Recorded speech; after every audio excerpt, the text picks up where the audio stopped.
Bismillahirrahmanirrahim. Assalamualaikum warahmatullahi wabarakatuh. Pada kesempatan ini, saya akan menjelaskan tentang perkembangan filsafat dalam filsafat Islam. Yang pertama, pengertian filsafat Islam. Filsafat merupakan suatu bentuk ilmu pengetahuan yang hanya diciptakan oleh orang-orang Yunani dahulu kala, karena Tuhan memberikan akal di mana manusia menggunakannya untuk membentuk filsafat.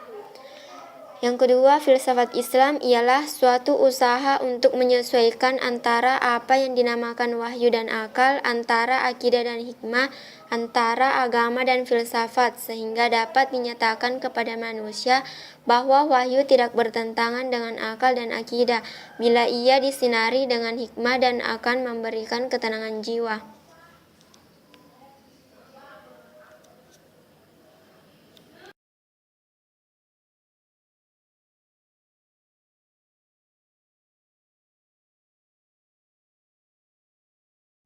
Isu-isu filsafat Islam menurut Mutahari dapat dibagi secara historis kronologis menjadi 4 kelompok. Yang pertama, isu-isu yang tetap seperti sejak semula digagas, tidak diubah, dikoreksi maupun disempurnakan. Sebagian besar bagian ilmu logika tergolong kelompok pertama. Yang kedua, isu-isu yang telah disempurnakan para filosof muslim. Namun penyempurnaan ini hanya untuk menguatkan isu-isu tersebut dengan argumen-argumen tambahan. Argumen monoteisme, unitas wujud, dan sebagainya. Yang ketiga, isu-isu yang telah berubah substansi namun tampilannya tetap seperti semula. Ide atau yang biasa disebut dengan al-mutsul yang sehingga kini identik muslim tentang ide-ide interval sangat berbeda dengan idealisme platonis. Yang keempat, isu-isu mutarik dan baru dalam substansi maupun tampilan yang diketengahkan sejak pada era Islam.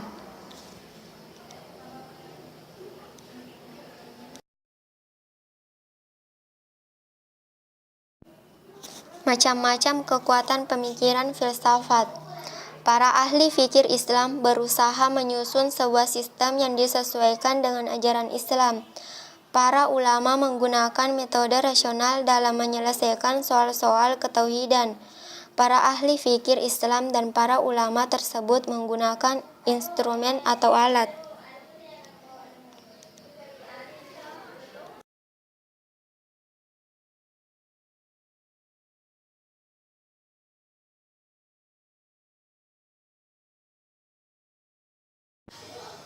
Perkembangan filsafat Islam.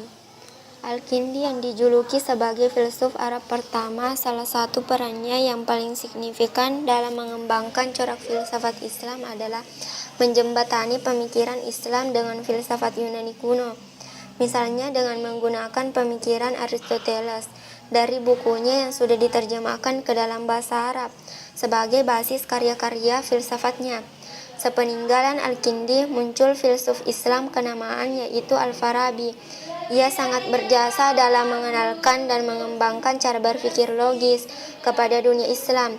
Berbagai karangan Aristoteles seperti kategoris, hermeneutis, first dan second analisis telah diterjemahkan Al-Farabi ke dalam bahasa Arab.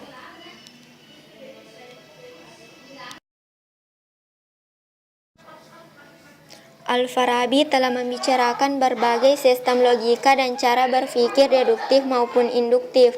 Di samping itu, ia dianggap sebagai peletak dasar pertama ilmu musik dan menyempurnakan ilmu musik yang telah dikembangkan sebelumnya oleh Pitagoras.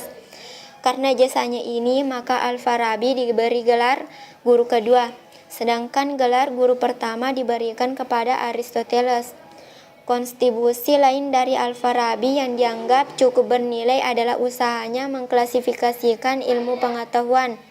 Al-Farabi telah memberikan definisi dan batasan setiap ilmu pengetahuan yang berkembang pada zamannya.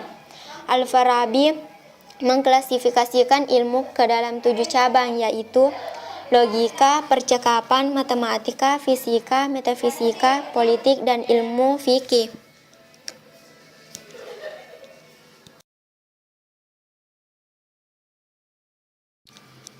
Memasuki masa setelahnya, filsafat Islam semakin menemukan bentuknya yang khas.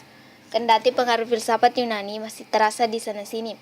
Misalnya adalah Abu Ali al-Husain bin Sina. Menurut Fahri, kedua filsuf tersebut merupakan filsuf-filsuf Muslim pertama yang membangun sistem metafisika yang sangat terperinci dan rumit. Dukungan para ulama tradisional dan penguasa saat itu terhadap kampanye anti-filsafat yang dilancarkan Al-Ghazali telah menyebabkan dilarangnya pengajaran ilmu filsafat di berbagai perguruan Islam.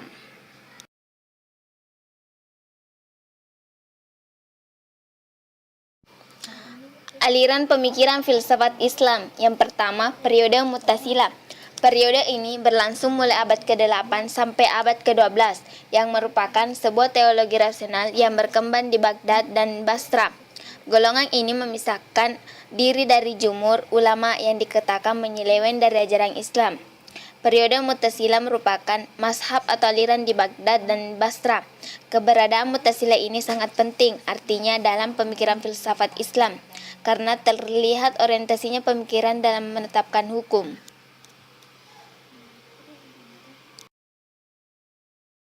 Yang kedua, periode filsafat pertama. Periode ini berlangsung mulai dari abad ke-8 sampai abad ke-11, memakai sistem pemikiran yang dipakai para ahli pikir Islam yang berstandar pada pemikiran Helenisme seperti Al-Kindi, Al-Razi, Al-Farabi, dan Ibnu Sina. Terdapat dua bagian dalam periode filsafat pertama, yaitu pertama bercorak neoplatonik yang berkembang di Irak, Iran, dan Turkestan. Kedua, bercorak peripatetik yang berkembang di Spanyol dan Maghrib atau Maroko. Yang ketiga, periode Kalam Asy'ari.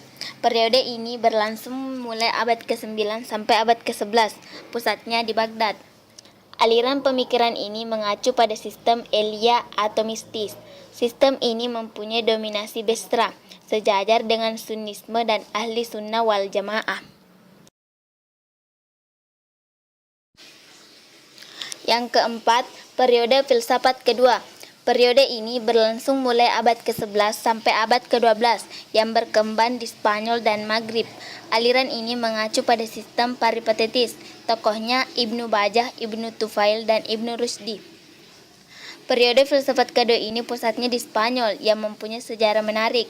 Dalam sejarah Islam, Spanyol disebut Andalusia berkat jasa seorang pahlawan Islam, Tariq bin Ziyad, yang meluaskan Islam sampai ke Spanyol tahun 710.